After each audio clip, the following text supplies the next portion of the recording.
बिस्मिल्लाहिर्रहमानिर्रहीम। अब हम डिस्कस करते हैं न्यूरल पोल्स और द न्यूरोनल पोल्स। एक्चुअली होता ये है कि सेंट्रल नर्वस सिस्टम में millions and billions of the neurons present होते हैं। तो इतने ज़्यादा एक छोटे से एरिया में ब्रेन को ही कंसीडर करें तो अगर उसको देखें कि उसकी जो नंबरिंग है या नंबर्स हैं न्यूरॉन्स के वो बहुत ज़्यादा हैं as compare to its size. तो होता ये है कि इनका एक मैश बन जाता है, मैश वर्क और द नेटवर्क बन जाता है। अगर हम आगे ब्रेन को भी आगे हम डिफरेंट पार्ट्स में जिस तरह डिवाइड करते हैं एज यू नो, तो अगर हम सेरिब्रल कॉर्टेक्स देखते हैं जस्ट उसका एक पोर्शन सेरिब्रल कॉर्टेक्स। अब सेरिब्रल कॉर्टेक्स जो है उसमें इतने ज्यादा न्यूरॉन्स होते हैं। अब एक न्यूरॉन है, दूसरा न्यूरॉन है, तीसरा, चौथा, पांचवा, इस तरह बहुत ज्यादा न्यूरॉन है। इन्होंने मैश नेटवर्क बना देता है, mesh work of the network. अब होता है ये उस जो मैश वर्क बन जाता है या नेटवर्क ऑफ द न्यूरॉन्स बन जाता है उसको हम कहते हैं न्यूरोनल पोल्स और द न्यूरल पोल्स। अब ये जो न्यूरोनल पोल्स होते हैं इनका बड़ा फायदा होता है। जो न्यूरल पोल बन रहा है अब होता है किस तरह, एक न्यूरॉन आ रहा है, इसने डिफरेंट टाइप की आगे जो है वो अपने फाइबर्स दिए, इससे एक और न्यूरॉन निकलता है, उसने दिए, इसके ऊपर एक और न्यूरॉन रिले कर रहा होता है, इसके ऊपर एक और न्यूरॉन रिले कर रहा होता है। अब मैं यहाँ पे वर्ड यूज किया रिले। अब रिले असल में जो न्यूरोनल पोल्स होता है उसमें जो इन्फॉर्मेशन होती हैं या इम्पल्सेस होती हैं वो रिले कर रही होती हैं।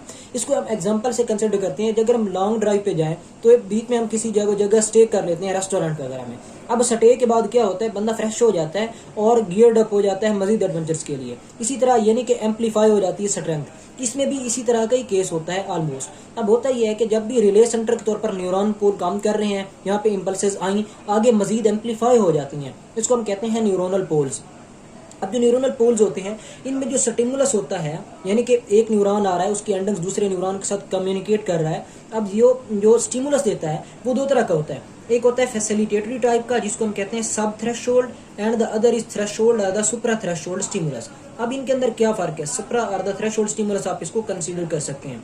एक्चुअली होता ये है कि अगर एक न्यूरॉन आ रहा है वो 7 to 8 फाइबर्स दे और उसी स्पेसिफिक एरिया में, यानी कि अगर इस एरिया को कंसीडर करते हैं इसमें एक न्यूरॉन 7 to 8 फाइबर दे दे तो हम कहते हैं कि इस हद तक ज्यादा है कि वो थ्रेशोल्ड अचीव कर सकता है। उसको हम कहते हैं threshold stimulus for that neuronal pool area. अब सब थ्रेशोल्ड क्या होता है, अगर 7 to 8 फाइबर से कम आ रहे हैं तो वो फैसिलिटेट करता है, इंपल्सेस आगे जाती हैं, लेकिन वो इतना नहीं होता कि उसको एक्शन पोटेंशियल में कन्वर्ट कर सके।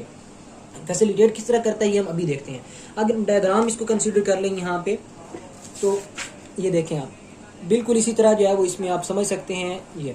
अब होता ये है कि अगर हम, ये एक न्यूरॉन है, ये दूसरा न्यूरॉन है, A B C and D type. अब समझिएगा यहाँ पे एक न्यूरॉन आ रहा है दूसरा, उसने दी ब्रांचेस। अब कितनी ब्रांचेस दे रहा है देखें, 1 2 3 4 5 6 7 8 9, तकरीबन जो है वो 7 to 8 जो ब्रांचेस हैं 7 to 8 ब्रांचेस से ज्यादा आ रही हैं। जब ये ब्रांचेस आ जाती हैं तो ये बन जाता है सुप्रा थ्रेशोल्ड और the threshold stimulus for that neuronal area.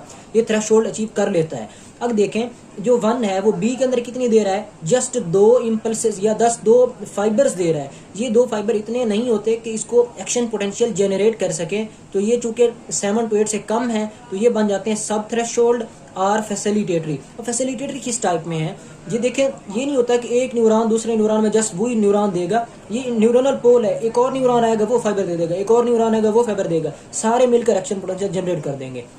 लेकिन अगर हम सिर्फ न्यूरॉन नंबर 1 की बात करते हैं तो वो 7 to 8 इम्पल्सेस ए में दे रहा है, उसके लिए थ्रेशोल्ड स्टिमुलस के तौर पर काम कर रहा है। बी के अंदर जो है वो बी के लिए जो है वो 2 नर्व फाइबर्स दे रहा है, उसके लिए सब थ्रेशोल्ड के तौर पर काम करता है। सी के लिए भी 3 फाइबर्स दे रहा है, सब थ्रेशोल्ड के तौर पर काम करता है। 2 को डी के अंदर देखें तो देखें बहुत सारी इम्पल्सेस दे रहा है which are greater than 7 to 8, therefore it is acting as threshold stimulus, यानी कि एक्साइटेटरी है। थ्रेशोल्ड एक्साइटेटरी होता है और जो सब थ्रेशोल्ड होता है वो फैसिलिटेटरी होता है। अब देखें इसको मजीद डायग्राम से देख लेते हैं हम। यहाँ पे देखें फिगर 47.10। अब देखें यहाँ पे इनपुट नर्व फाइबर आया, उसने आगे ब्रांचेस दी, अब ये मजीद आगे न्यूरॉन दिखाए हुए हैं। अब देखें जो एरिया उसने डॉटेड लाइन के साथ सर्कल किया हुआ है ये डिस्चार्ज जोन है। डिस्चार्ज जोन मीन थ्रेशोल्ड वाला एरिया है। क्यों है आप खुद देख सकते हैं, क्योंकि इसमें 7 to 8 फाइबर ज्यादा है, यानी कि 7 to 8 फाइबर से ज्यादा हूं तो वो थ्रेशोल्ड बन जाता है। अब जो फैसिलिटेटेड जोन है उसमें जस्ट 2 फाइबर्स दे रहा है तो फैसिलिटेटरी है। फैसिलिटेटरी मीन सब थ्रेशोल्ड है। तो ये था कि न्यूरोनल पोल किस तरह बनते हैं और उनके अंदर जो है वो किस तरह थ्रेशोल्ड एंड सब थ्रेशोल्ड स्टिमुलस अचीव हो रहा होता है। अब हम इनिबिशन ऑफ न्यूरोनल पोल भी हो सकती है। किस तरह इनिबिशन हो सकती है कि एक न्यूरॉन ने, अब लाजमी नहीं होता है कि उसको एक्साइट कर रहा है, उसको इनिबिट भी कर सकता है, डिपेंड करता है साइनैप्स की बेस पे कि किस टाइप की सिनैप्स बन रही है, न्यूरोट्रांसमीटर कौन सा रिलीज हो रहा है, आगे पोस्ट सिनैप्टिक न्यूरॉन जो है उसके अंदर जो रिसेप्टर्स हैं वो किस तरह रिस्पॉन्ड कर रहे हैं, ये हमने 46 में डिस्कस कर लिया था। अब हम आ जाते हैं कन्वर्जेंस एंड द डाइवर्जेंस क्या होती है न्यूरोनल पोल से पास होने वाले सिग्नल्स की। अब असल में होता ये है कि जो एक होता है कन्वर्जेंस, दूसरा होता है डाइवर्जेंस। अब असल में होता ये है कि कन्वर्ज का क्या मतलब होता है, इकट्ठा हो जाना, and the diverge mean separate out हो जाना। अब कन्वर्जेंस किस तरह होती है, one thing is convergence and the other is divergence.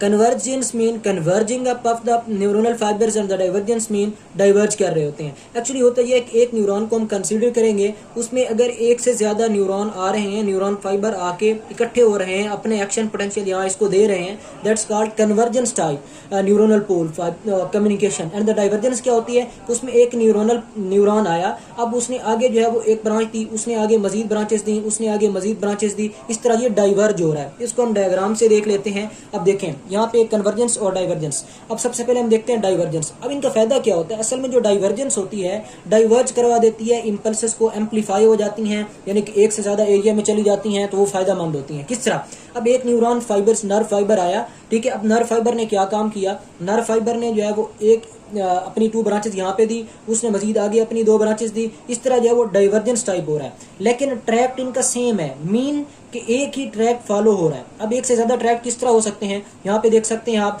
ये बी टाइप आया, एक नर्व फाइबर, दूसरा तीसरा। अब ये जो है वो क्या कर रहे हैं, डाइवर्ज हो रहे हैं। यहाँ पे ये देखें, अब क्या हो रहा है, एक से अब एक ट्रैक ये जा रहा है, दूसरा ट्रैक ये जा रहा है, तो एक ही न्यूरॉन के जो ब्रांचेस थी उससे 2 डिफरेंट ट्रैक्स जा रहे हैं। तो डाइवर्जेंस मल्टीपल ट्रैक्स में भी हो सकती है as well as single track में भी हो सकती है।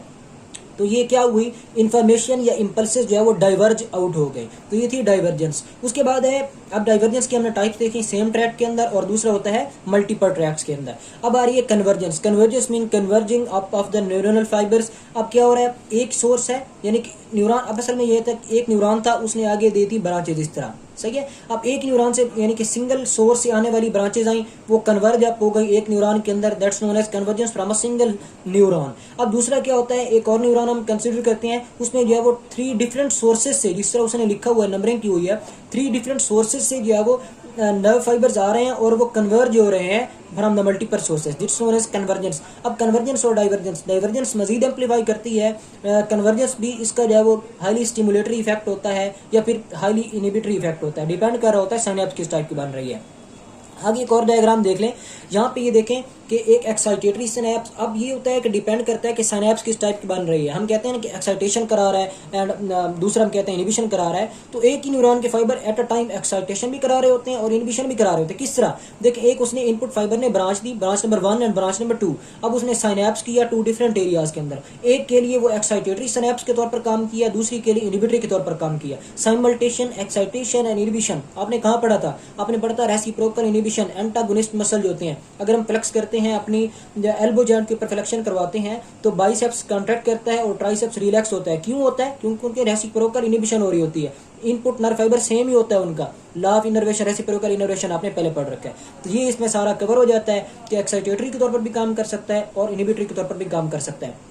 And the other thing is कि जो है वो किस तरह इनके अंदर आफ्टर डिस्चार्ज होता है। तो ये आफ्टर डिस्चार्ज इंस्टेबिलिटी और इंस्टेबिलिटी अगले पार्ट में डिस्कस